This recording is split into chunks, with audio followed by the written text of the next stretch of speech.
আজ হঠাৎই ইচ্ছা গেল মোচার চপ খেতে। তাই আর দেরি করিনি, ঝটপট গাছ থেকে মোচা এনে আর বানিয়ে ফেললাম। প্রথমেই দেখো আলু আর মোচা সেদ্ধ করে নিয়েছি। এরপর নুন, হলুদ, আদা কুচি আর জিরে, ধনে, মৌরি ভেজে গুঁড়ানো আর এদিকে শুকনো লঙ্কা ভেজে গুঁড়ানো। তো সব কিছু দিয়ে ভালো করে মেখে নেব। শুকনো লঙ্কা 7টা দিয়েছি, তোমরা চাইলে কমও দিতে পারো। মাখা একদম কমপ্লিট। এদিকে নিয়ে নিয়েছি বেশ অনেকটা বেসন, আর তাতে দিয়ে দিলাম নুন, হলুদ, চিনি আর খাবার সোডা। খুব ভালো করে মিক্স করে নিয়ে পাতলা করে মেখে নিলাম।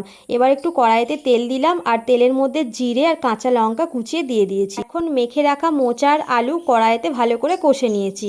এরপর হাতে একটু বেসন লাগিয়ে নিয়েছি আর একটা গ্লাসের পিছনে প্যাকেট দিয়ে দিয়েছি, আর প্যাকেটের উপর একটা ডো বানিয়ে দিয়ে দিয়েছিলাম। এবার হাতের সাহায্যে গোল করে নিয়েছি। এখন বেসনের মধ্যে এপিটোপিট লাগিয়ে কড়াইতে দিয়ে দিলাম, আর খুব ভালো করে এপিটোপিট ভেজে নিলেই একদম রেডি মোচার চপ।